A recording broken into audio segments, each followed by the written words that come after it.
So welcome back to Third Age Reforged and to the third faction showcase which we're going to be going through, and that will be ISENGARD. So we shall go through their unit roster now, starting off with their artillery pieces and their infantry. I think actually we'll just go into 0.1 speed so that we don't have to deal with the paused logo there up in the top corner. And we'll start off with the artillery because actually ISENGARD have got some interesting factors to their artillery, unlike Rune that we did before. And we'll start off with the black powder cart, which, you know, admittedly is, actually we do need to pause it so we can see the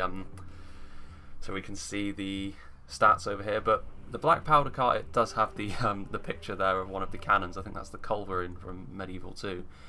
But it isn't really an artillery piece as such, but it is still going to be a piece of siege equipment that you're only going to be bringing in a siege because, of course, it fulfills the role that the ISENGARD explosives did in the movie at Helm's Deep, and it will instantly destroy one section of wall once it gets into range.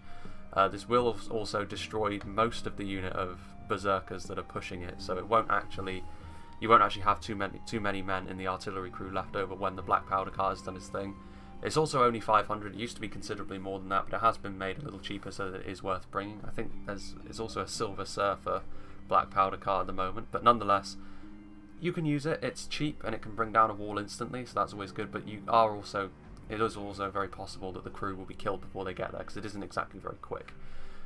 However, something else they have which is completely unique to them is the ISENGARD Ballista, which of course in 0.95 this was a ballista which all of the orcs had available to them. Now that is no longer the case. ISENGARD have this all to themselves, which is a big deal because it is a very powerful piece of siege equipment. It's capable of impaling a lot more men when it goes through the unit, and also it has a wider area of effect, so you will notice that it will kill more in terms of an infantry line. And it will do significant damage against buildings, so it can be used as a pretty decent replacement for a catapult, and for cheaper as well. It's only 800. Yeah, I mean, it is worth saying as well that it can be used in the same vein as a catapult, but you do need to remember that the ISENGARD Ballista still has a similar firing arc to other ballistas. So there are situations in which you might want the catapult, and indeed ISENGARD do have that. They have a standard catapult. There's nothing too special here. It will, of course, launch flaming boulders at your enemy, and that's pretty much all there is to say about the catapult, to be honest with you. It works the same as anything else. It's not special like the Dwarven one, but it is still a decent option to have because it's not every situation in which you'll want to use ISENGARD's special ballista, but most of them, to be fair, the ballista is going to be the most powerful piece of siege equipment you have because it is cheaper. It allows you to spend more money elsewhere. Starting off with their infantry line, however, we have the Dunland Clansmen, and on the face of it, they are a pretty basic militia unit. They carry a spear. You know, they're generally speaking going to be used as cannon fodder. They are very cheap, but they aren't free like a lot of the other orc basic tier units are. ISENGARD do not have access to a free unit like all of the other orc factions. Their stats are relatively low across the board, but there are a lot of them, 253 under normal circumstances.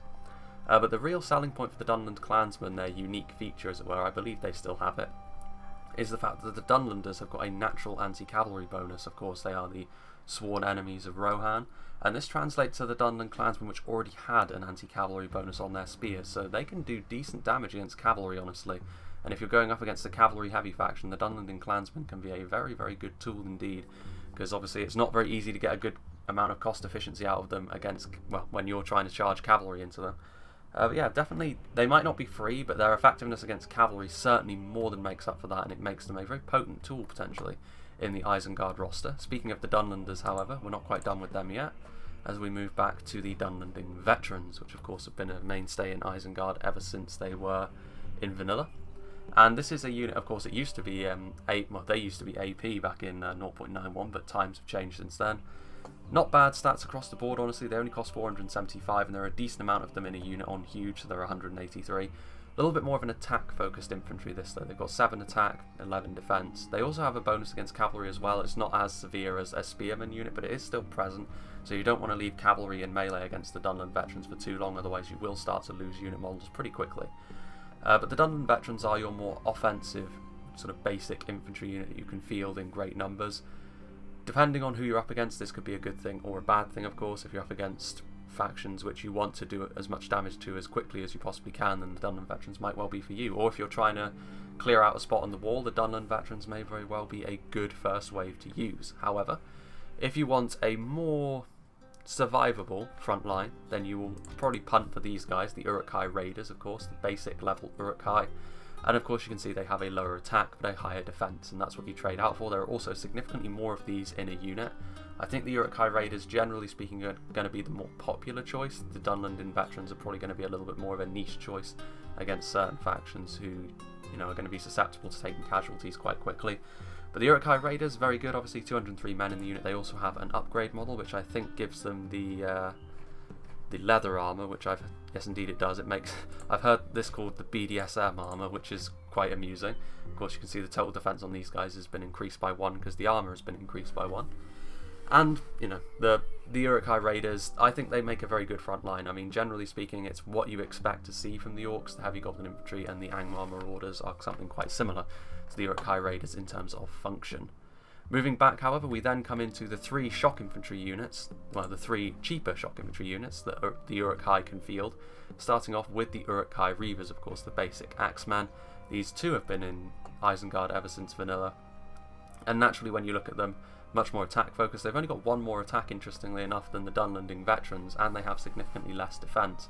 But of course they are effective against armor like all two-handed axemen are, so when you look at the other Orc factions, if you look at the Orc Fellers or the Orc Maulers, this is going to be Isengard's sort of equivalent to that. They are more expensive than those units, but they are also better, which, you know, that's tends to be what Isengard base themselves on. They are a little bit more expensive than the other Orcs to field a lot of their basic units, but generally speaking those units will be a little bit more dependable for you in the front line and won't fall apart if unsupported quite so quickly. Obviously the defensive skill on this two-handed axeman unit is quite low, however, so do take care when using them. And then we move on to the final Dunlanding unit that we will see in their infantry corps, and that is the Dunlanding Berserkers. And the difference here is they have more attack but less defense, and they have less men in the unit. So essentially the Dunlanders are going to be the aggression part of your lower tier infantry. They're going to be the ones doing a little bit more damage than the Urukhai, but they will fall apart more quickly. However, they do have that bonus versus cavalry still, and they're effective against armor. So if a heavily armored cavalry unit gets caught in the Dunlanding Berserkers and can't get away, they're going to start to hemorrhage unit models pretty quickly. So again, situational, I think, the Dunlanding Berserkers. They won't be as popular as the Urukhai variants across the board, but they do have their place, I think, and we'll see how they do in the meta as things move along. And then the final shock, well, basic shock unit that we have for Isengard are the HalfOrc Baneguard. Of course, they too are effective against armor. They frighten nearby enemy infantry as well.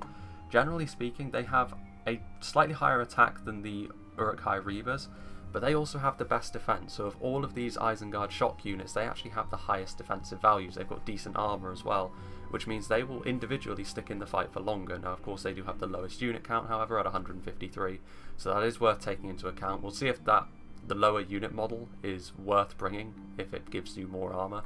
But yeah, that is the HalfOrc Baneguard. And then we also have another HalfOrc unit as we move on over here.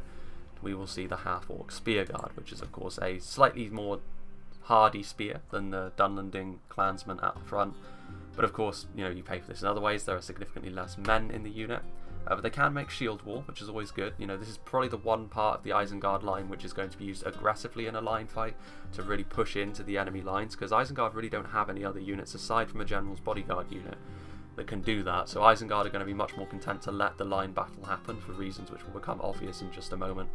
But their total defense values are very high, armor and shield, and not bad defensive skill considering they're a spearman, which only costs just over 600.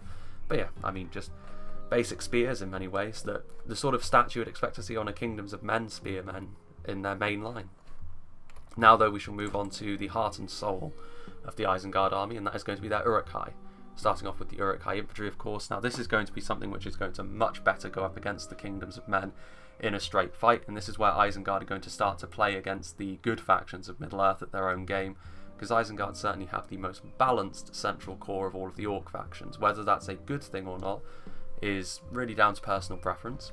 Having a look, of course, very good total defense, mainly down to their armor and decent shield values. Their defensive skill is not bad either.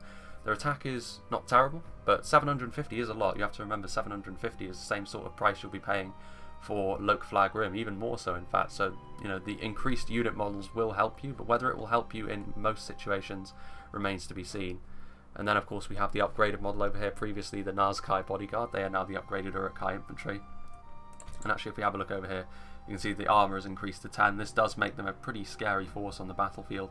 Very difficult to hack your way through if you don't have any armor piercing. If you do have armor piercing, however, if you're going up against armor piercing as Isengard, then you might want to think twice about bringing the Urukhai Infantry, because to be honest with you, they may be more of a burden than anything else, because 750 it would be very difficult to get cost effectiveness out of them in that situation.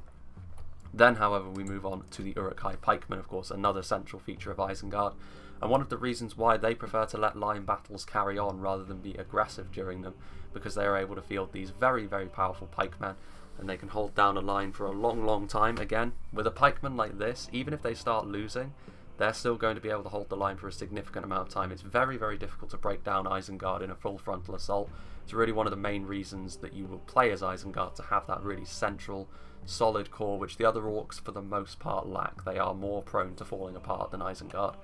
Having a look at the stats as well, they're decent stats honestly for a pike unit, but again, just like the Urukhai Infantry, you pay quite a lot for them. 775 is not a small amount of money, but they are one of the finer pike units that you can mass in the game, so they certainly have that going for them. And then finally, in terms of the Urukhai, we have the Urukhai Berserkers, of course, and this is kind of the opposite philosophy to the other two Urukhai units we've seen before. They trade in a lot of their defense for, well, a lot of their defensive values in terms of against arrows anyway, for being very much an attack focused unit. Of course, multiple HP, they cost 1,000 each, they frighten nearby enemy infantry, and they inspire nearby troops. That's a very potent combination indeed. They're effective against armour, of course, like most shock infantry like this are. They technically are a swordsman unit, I suppose, although I'm not sure what you would call this weapon, to be honest with you.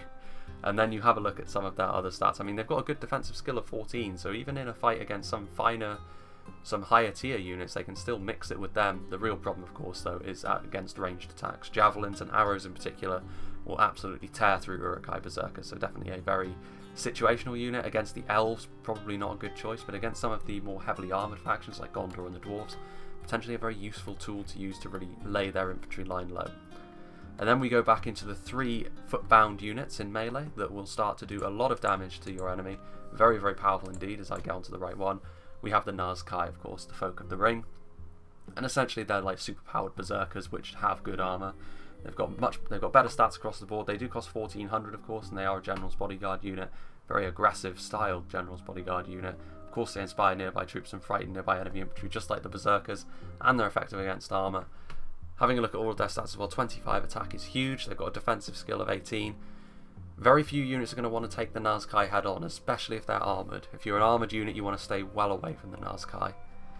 The other choice you have, however, is a much more defensive option. You have the Guards of Orthanc. They cost 1,100, like most spear bodyguards do. They inspire nearby troops, and they of course have that bonus fighting cavalry, and they have a very high defensive score as well. Of course, their defensive skill is not so high at 10 for a unit like this, but as a spear unit, that's not the end of the world. But really, their armour and shield values really make up for this. And this is the safe choice for putting your general's bodyguard in, particularly in a field battle, if you wanted to go for a little bit more of an infantry focused build, because obviously your general's going to be able to keep it's going to be much safer to put your general in a unit like this, and obviously you have Saruman over here. However, the final choice, well, this isn't a general's bodyguard unit, but it is still a very expensive unit, the Trolls of the White Hand at 1,300, of course. They are very large trolls, very, very scary. Very high stats as well across the board. They are one of the scariest trolls to try and fight in a sustained battle in melee, because they have good armor values, good shield as well, and good defensive skill. They are really the juggernauts of the troll world. Where they fall down, however, is that they are, I believe, the slowest trolls in the game. So you can't really use them to ward off cavalry like you can with some of the other trolls, because it's so easy to just make a circle around the trolls and kite them around, and then lure them away from the enemy infantry line. But nonetheless, the Trolls of the White Hand are still a very, very potent tool, especially in a siege. If you want to really break through an enemy pike block that's sort of blocking your way through a gate, the Trolls of the White Hand are going to be ideal for that. They will start to fall away under AP damage, but they are still nonetheless a very, very scary unit to try and bring down, as has been shown in the past. But now we'll move on to the mounted units and the archers. Isengard traditionally have been a little bit more of an infantry focused faction, with a few sort of augments that they add to that, and that is reflected really in the fact that they don't have the most extensive ranged or cavalry corps, but they do have some very interesting units here which definitely give them a spike of power. Having a look here at the front, we have the Snaga Skirmishers, kind of gained a reputation. Actually, if we have a look at close up, we can see Cowering Coma has got a new Snaga model. A lot of them have got the white hand on them now. So Isengard's Snaga are sort of differentiated from the other Snaga, from the other factions. But the Snaga Skirmishers gained a reputation for being potentially very cost effective, and that is still the case. They are wildly inaccurate even with their javelins at close range, but that is still well, armor-piercing projectiles, which at close range, considering they only cost 350, they can potentially be very, very cost-effective indeed against a multitude of different factions, of course. Again, Isengard tends to do a little bit better against factions which have poor armor piercing of their own and are a little bit too reliant on their own armour, and the Snaga skirmishers certainly play into that fact. Not the sort of unit you really want to be bringing against the elves or a faction which can easily skirmish them down from afar, but they are still a pretty good choice. Now, that's a unit that Isengard have always had. However, if we move backwards into the archers, the Urukhai archers have always been, well, certainly in vanilla, they were very, very underwhelming. In fact, they were often worth not bringing at all, simply because they were so poor next to the equivalents. The orcs, however, in Reforged, the way they do their skirmishing, as I've said in the past, just sort of trying to overwhelm the enemy through sheer numbers, that is something the Urukhai archers are now fairly decent at. Now, they can fall down because they don't have quite as many men in the unit as some of the other lower tier archers can have, particularly like the Misty Mountains with a lot of their goblin archers, but it is still something they can do. So Isengard can sort of try and contest the long range skirmish now, and against some factions they may very well be able to outlast them depending on the type of composition they have brought, and they too have the sort of leather BDSM armor on over here. So again, you can upgrade their armor as well to make them a little bit better in the skirmish fight as well, which is it is interesting. I have noticed with Isengard that the Urukhai archers have been significantly more popular as of late, which is good to see, because Isengard, they were kind of always stuck in trying to move forward, which didn't really gel very well with some of their other units, in particular the Pikemen. Trying to move them quickly forward, it was always a bit of a pain. However, something they have always had in their favour, of course, is the Urukhai crossbows, and these have sort of gone through varying degrees of being OP and then not being quite so good in the past, in varying mods and sub-mods of Reforged. But I think that the Urukhai crossbows have finally found their sweet spot now, because obviously they don't have as much ammo as they used to, so they won't be as wildly overpowered in siege battles, but they are still a very important part of Isengard. You can see they've got a new unit model as well. They're very good at helping to ward off enemy cavalry from the flanks, which of course Isengard are pretty good at dealing with all around, with their pikes and with their wargs, which we'll get onto in a moment. But the Urukhai crossbows, of course, can also be used to really pressure the enemy line, and if you wanted to play more defensively, the crossbows will be a part of that, because you are going to need to move forward to an extent, but you're still going to be able to spray down the enemy with a decent amount of armor-piercing missiles. And then the final unit we have over here are the Lurtz Hunting Pack, which I believe are still multiple HP rangers. So this is going to be a range unit which I think is completely... Actually no, it isn't. We've got the Numenorian Shadow Guard, I think, from Mordor, but the Lurtz Hunting Pack, multiple HP rangers are very few and far between in the game. The Wardens of Minas Ithil come to mind, but other than that, this might be the only other one. Now they are still something of a... I haven't really seen them used an awful lot, because Isengard tend to pick other units as their general's bodyguard other than the Lurtz Hunting Pack. Having said that, we've all seen how effective units like this can be, and also they are very good in melee. 22 attack, 22 defense with a defensive skill of 13. They don't have a shield, so they can be focused down by enemy archers, which is probably why people don't bring them, honestly, because they are a little bit too much of a risk. We'll see how good they do in sieges though. In fact, if I play Isengard in the near future, I might well bring the Lurtz Hunting Pack just to see how well they do, because rangers, as we all know, can potentially can lay an entire enemy army low if they're utilised in the right way. And the Lurtz Hunting Pack combine this by being pretty damn nasty in melee, so you can't just send any old fodder to try and shut them down. And of course they look pretty intimidating as well, similar to the Nazsky. Moving on to the cavalry corps now though of Isengard, and it is of course entirely made up of wargs, so anti-cavalry is the name of the game. Unsurprising considering it was an army built entirely to destroy Rohan in many ways. Having a look here at the stats, obviously these don't really mean a great deal, because obviously the hit points skew the wargs a lot. In the old days of vanilla, of course, the wargs would be almost completely useless, but of course we've now got a shiny new model. In 0.95, wargs were a little bit too easy to use. They were a little bit overpowered in my opinion, but that has changed now, and archers will now start to really chew through them if you leave them out in the open for too long. But of course, in a sustained fight against cavalry, wargs are almost unbeatable in terms of their cost effectiveness. Even stuff like the mercenary cavalry will not be able to get a great deal of value off of the Warg Riders, and this is the melee variant, and Isengard also have the Warg Skirmishers, of course. Javcav has been given a buff of its own. Both of these two units can make it very difficult to go toe-to-toe with Isengard on horseback or on any sort of mount, but this final unit in their roster, the Champions of the White Hand, is what makes them... It's a unit that I would expect to see in a field battle 9 times out of 10, because it makes it really, really unattractive a proposition to try and bring most cavalry units, because the champions of the White Hand, I think, have got the highest attack of any warg in the game, and that includes the Melkor's Chosen. Now, they aren't quite as strong at dealing with attacks as the Melkor's Chosen. I think they have got lower defense than them, but when it comes to just dishing out damage on a mount, the champions of the White Hand are virtually unbeatable in the game at the moment. Even stuff like the Haven Knights and Witch Realm Inquisitors would probably think twice before going into combat with the champions of the White Hand, and this is a very powerful tool that Isengard have. It's one of the main reasons why I would suggest giving them a go in an open field, to be honest with you, because the safety net that the champions of the White Hand and their wargs offer you is pretty significant, and then it's just a matter of hoping that your infantry can hold out long enough to really inflict a decent amount of casualties on the enemy, which is a matter of some debate. Isengard do have their pitfalls at the moment, but that is their roster, so let's go to the army selection screen and talk about what I think of them as a whole. In a few ways, I suppose Isengard are the black sheep of the Orc family, because the way they do things is slightly different. All of the other Orcs, to an extent, go about their business in the same way, whereas Isengard, they're a little bit more focused around balance, and they have, obviously this is down to the fact that it's a more organised, more professional army than the other Orcs, which is more of a screaming horde. Now, this may well act against them in some ways. I feel as though the way that numbers work in the Orc factions, in the other Orc factions anyway, really plays into their strengths.